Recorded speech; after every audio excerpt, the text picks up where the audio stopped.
Hey yo, what is up, my beloved hashtag champions fam? It's yours truly, the bad guy, the omni villain, Zeke 410, back with a brand new WWE Champions video. And I pity you, fool, because today we are here once again with some brand new exclusive 4-star gold champions gameplay on none other than the next legend to enter the fray of Christmas Chaos December 2019's Champions MLC. Legend striker, Mr. T. That is right. He is the very first ever celebrity champion to be introduced into the game. So let's go ahead and get right into the nitty gritty of it and check out his moveset and his abilities. First, we have the leg drop finisher. I wonder what that's pointing and directing us towards, eh? This finisher is going to be dealing 33k damage and destroying random power gems before pinning the opponent. Following that, we have the body slam dealing 6k damage, allowing us to choose gems to make into immobile gems. So a defensive champion right out of the gate. Then we have the arm drag. This is where those power gems come into play with that finisher leg drop. This will be dealing 16k damage and allowing us to choose gems to make into power gems with the strength of 3k. And its final trilogy of moves are the KO punch, dealing 7k damage, letting us choose 6 immobile gems to destroy. The fireman's carry front slam, dealing 8.7k damage, plus 10.6k bonus damage for every immobile gem. So that's solid right there. And finally, the atomic drop, dealing 19.6k damage and allowing us to choose a 3x2 area to swap into black gems. So right out of the gate, we got 2 viable builds, and we're going to get right into it. I'm not going to hold y'all long for this one. We have, for his trainer ability, right out of the gate, once you unlock him, he is going to be destroying more red gems. So from 300 all the way up to 5k, 3-star silver, he will be destroying from 1 to 3 more additional red gems. But at 9k, 4-star bronze, moves that destroy red gems will destroy 4 more red gems, and red gems will do 1,000 more damage. So he's basically a beefed up, busted variation of King Barrett. That's one way to look at it. Or even Vader, the Mastodon. So this guy's going to be helping some champions cycle pretty good, while also dealing some additional damage for those gems destroyed. Now his links, he only has the legend link, and he does not have no gear, but I love the artwork. Classic Mr. T. I love it. I love the design of him. But let's go ahead and check out the moveset we're going to be doing. We're going to be doing 2 matches. We're going to be going up against Showboats on both of these, because you already know strikers have the advantage over tricksters, and they have a disadvantage against Showboats. So right out of the gate, we're going to be doing the fireman's carry front slam, dealing that damage. For that, dealing that 8.7k damage plus the 10.6k bonus damage for every immobile gem that's on the board. We have the KO punch that's going to allow us to choose immobile gems to destroy. And finally, we have the body slam, dealing 6k damage and allowing us to choose gems to be made into mobile gems. So he is a defensive champion. Now for me, personally, I'm running Jerry the King Lawler on here. Granted, one of the moves is going to be quick to charge out of the gate, so we really do not need him for that much. So a solid alternative, if you do have him and you went the pay-to-play route, if you have Trickster Legend Andre, 8th Wonder of the World, for Blue MP, he would probably be a solid alternative outside of Jerry the King Lawler for Blue MP. Following that, we have Legend Mr. Wonderful, Paul Orndorff, 4 more immobile gems to be generated. So just like a similar way when it came to, I believe, Tyler Breeze, Prince Pretty, you're going to need Orndorff on him to utilize this build. And of course, we got Ronda Rousey on here for that Berserker mode, so we can do that damage increase if we lose a certain amount of health within a turn. So we're going to go ahead and run this build first and foremost against Harlem Heat Booker. Can you dig that, sucker? Oh no, because I pity a fool, and you that fool today, Harlem Heat. So stay tuned. We're going to check out this build, and then we'll be on to the next one. All right, here we are, y'all. Mr. T. for short, y'all. We're about to go in and get it in. Now, basically, it's easy. We're going to get the blues. We're going to choose some mobile gems. We're going to want to disrupt the board for Harlem Heat. So we want to make sure that Harlem Heat does not get anything too dangerous off. And luckily, we got a board on here right now that is actually going to work in our favor. So we're going to go ahead and go for this wild card first. We're going to go ahead and do that first and foremost. We're going to get that out of the way for some additional damage. Now, after this, we look around, we scan the board, and we're going to lock up certain gems. Now, me personally, what I like to do, I would like to choose gems that are going to allow me to cycle easier, cycle without issue. So we're going to go ahead and we're going to lock down some black gems that won't be moved, so when we get that bonus damage going on, we'll be good to go. Now, there are a couple of solid options here when it comes to the board. So what we're going to do here, we're going to take this black here, drop that, get that purple damage, get that red additional, and we're going to see what happens with the board. Now, luckily he took away a yellow that he needed. Now he got another yellow, and with Acom on him, he's going to be a problem. So we're not going to tread. We're going to be careful about this. We're going to again scan the board, and we took out a couple of our black gems. So there's still some on the board here. We're going to go ahead and boost the damage that is needed. That we're going to go ahead and get that additional damage for every immobile gem on the board. And then we're going to destroy a couple of mobile gems so we can cycle up once more. So we got a couple here and here and here. And we got our colors. We got what we needed. And anything additional, we'll just keep working. Now, here we go again. We got more mobile gems down. So we have the option. We're going to go ahead and do some more mobile gems to put down on the board so we can disrupt Harlem Heat as well. So he's already got his yellow basically guaranteed. So we already know that. So what we're going to do here is we're going to span around the board, and we got some blues. We got some yellows here. So we want to put at least a couple of defensive gems like set up for both sides. We want to be able to cycle our move set while also stopping Harlem Heat from getting his moves off, because he has a green build. So we're going to go for this blue right here and reload again. He's going to try to use that green. He isn't going to be able to use it just yet, but he's already locked and loaded up, so he can hit us with a finisher and some protect gems. He's going to take away some mobile gems from us, but we're not worried about that. We're going to get everything ready and going, because we're going to be able to take that green away from him. We're also going to be able to get this purple as well. So we're going to take that. We're going to take the green here. And then it looks like he's going to leave us no choice by getting the black. We're going to take that. That's more than enough to get us out of this situation. So now, since we have that done, we're going to load up the board even more with some more immobile gems. So this time, we're going to look around for some black and some blue. We're going to take some of those. We're also going to lock down some of these yellows as well, because we don't know how the board's going to fall. And this time, we're going to go and get our blue, and everything's loaded up again. And we are still solid and set when it comes to that health. So he's doing really good as a defensive champion. He's not two-turning anyone with this build, obviously.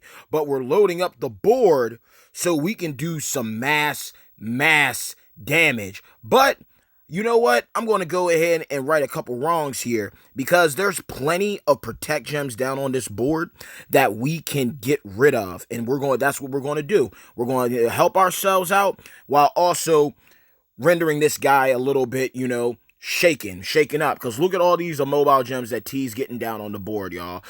Damage.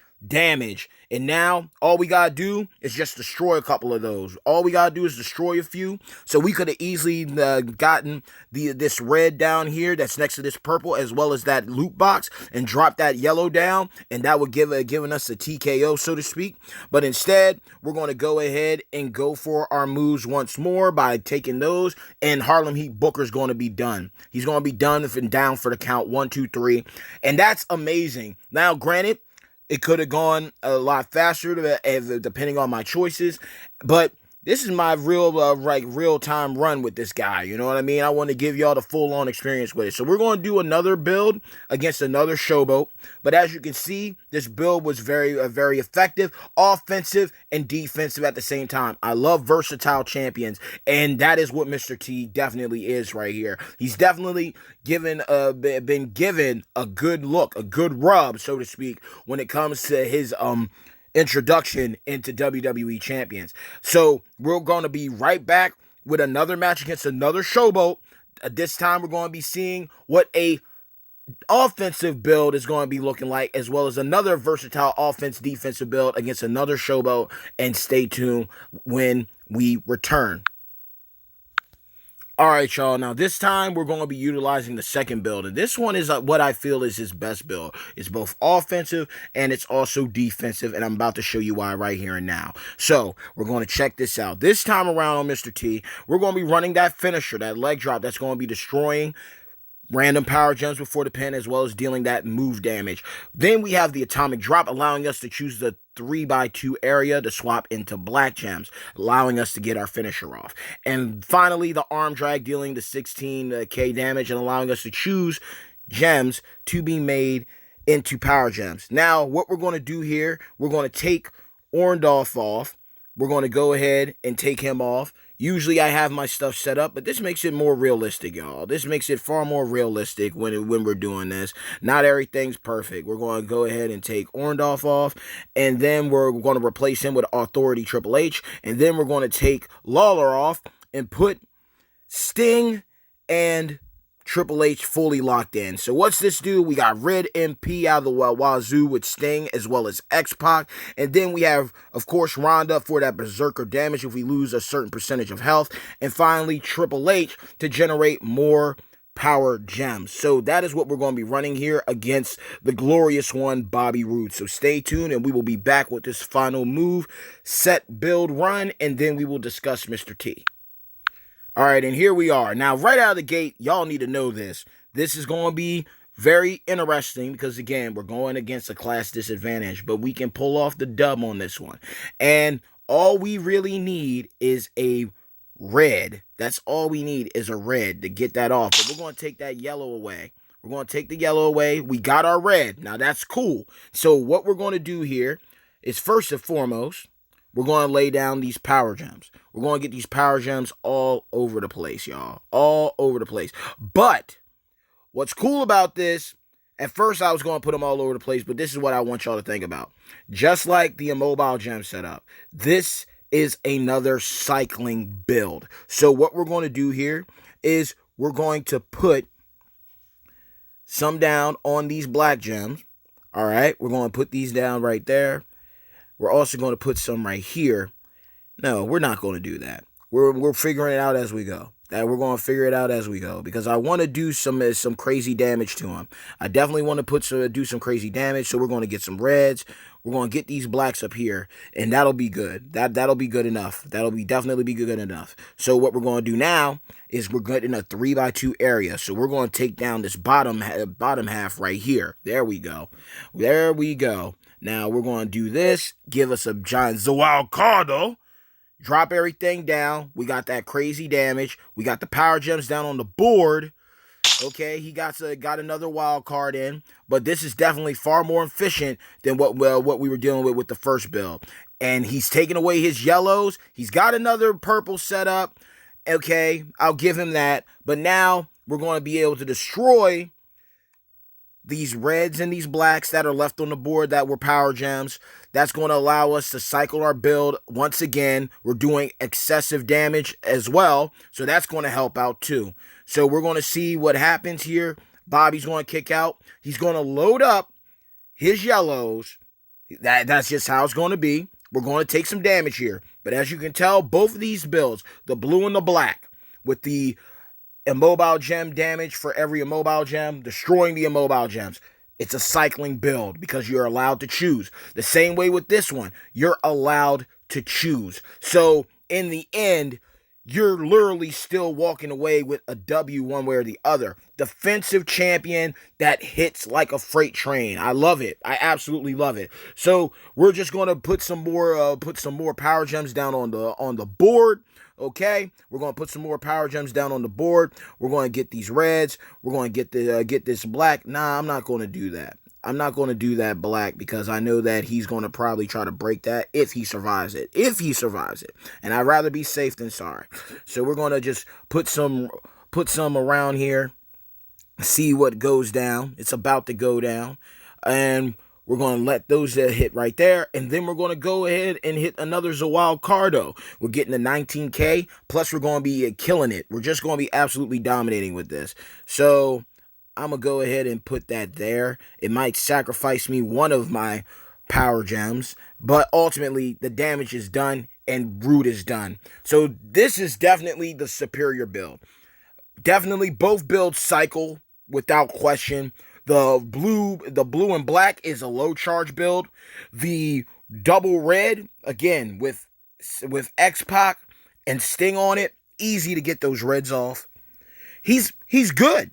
He's very good. He's going to be worth it. Now, before he became available to use for exclusive champions gameplay, from what I saw and from what I understand, he was able to be unlocked at 2,000 shards. So if you got 2,000 shards, what up, DJ Fuego? If you get 2,000 shards of him to unlock, then yes, you will be able to get him at least at 4-star gold. That's at least what it showed me. So I don't know how it's going to work. Is he going to be a 4-star gold champion? I mean, well, Godfather was. So it wouldn't be surprising if Mr. T is as well. But it's also something to keep in mind. If you're not able to unlock him, he might be back again. So you can get some shards now and you can get some shards later on. But ultimately, in my opinion, before I head out, I honestly think that he's a solid unit. He's a solid champion, very versatile. Two distinct builds, though. Two distinct builds, but both are cyclable. The double red here, you get your red charge off. You lay down those power gems first and foremost, so you can get that additional turn damage with those power gems. Then you also get the black gems down to get the wild card. You destroy some random power gems, but if you make them black and red, well, obviously you're going to be able to cycle your moves a lot faster and quicker. Then when you got the double blue black here, it's the same thing. You choose a bunch of gems to be made into immobile gems. Then you hit the Fireman's Carry Front Slam to deal that bonus damage for all the immobile gems that you spam on the board, thanks to Mr. Wonderful. And then you destroy those immobile gems that you get to choose, so that way you are able to cycle your build. Both of these moves are solid. I mean, think about this, all right? Just like Tough Seth, he gets 2 choose moves. 2 choose move builds. Think about this, y'all. Undisputed Future Seth. You get to choose an area to swap into black gems for a wild card. You get to choose gems to make into power gems. You get to choose gems to make into immobile gems. And you get to choose those immobile gems that you want to destroy after you hit the bonus damage for every immobile gem. This type of cycling I've seen with Tough Seth. I've also seen with Aleister Black, Root of All Evil. Mr. T is going to be a problem. I'm not a real fan of celebrities when it comes to wrestling. So will I be pulling for him? No, I will not. But what I'm saying is if you do pull him, if you can afford him, he will benefit your roster. So to pull or not to pull, even though I'm not pulling, I would say if you have the disposable income, if you got your Christmas shopping out of the way, if you weren't hit that hard from Black Friday, go in for Mr. T. And he's just solid. 2 viable builds. It's all you need to know. That's his bread and butter. He's going to get you the W. The blue and the black might be a little tedious, but it's going to be easy to spam. The double red and the black finisher is going to be killing everybody, especially during feuds. So let me know your thoughts about him. Will you be pulling for him? Do you want him on your side? I pity a fool who goes up against him. Legit, I want to see a fight between Mr. T and the Godfather. That would be dope. That would be a dope little match right there, my boy. That would be dope right there. That would definitely be dope. That hands down, that would be a classic fight. So let me know y'all thoughts. Bad times don't last, but champions do. Mad love to every single one of you who are watching. Mad love to every single one of you who support me and been with me since day one. Shout out to every single one of y'all who are part of my beloved hashtag champions fam. And if you did enjoy this video, if you're new to the channel, you've been around for a while, and you finally decide that you want to become a part of the bad guy, the omni villain, yours truly, Zeke 410's beloved hashtag champions fam, do yourselves a favor after leaving a thumbs up on this video by dropping a people's elbow on that subscribe button, as well as hitting a razor's edge on the bell icon to receive all future notifications from this channel. I know I said it was going to be short, sweet, and brief. It's whatever. Y'all got content that's going to help y'all out with making your next move and your next decision. By all means, go all in, have fun this weekend, and just have fun. Good pulling, good feuding, good blitzing, good farming. It's definitely a good time to be a champion. To pull or not to pull, I say to pull, and I pity a fool who passes up this opportunity. Quite frankly, after this, I don't know who the next celebrity champion might be, but although I like the specs on him, me personally, I just want to stick to having wrestlers on my roster. If we get a Lawrence Taylor or Arnold Schwarzenegger, oh God, if we get a Snooki, that's another level and another time. But at the same time, I can't knock it. They were in the WWE. They did play a part of it. Heck, even Shaquille O'Neal, Snoop Dogg, these are characters that and individuals that were all celebrity fame, and they played a role in WWE, WWF history. So, Mr. T, they did you right. I pity a fool who has to go up against this man because he's a bad man. But stay tuned, y'all. Mad love. Peace.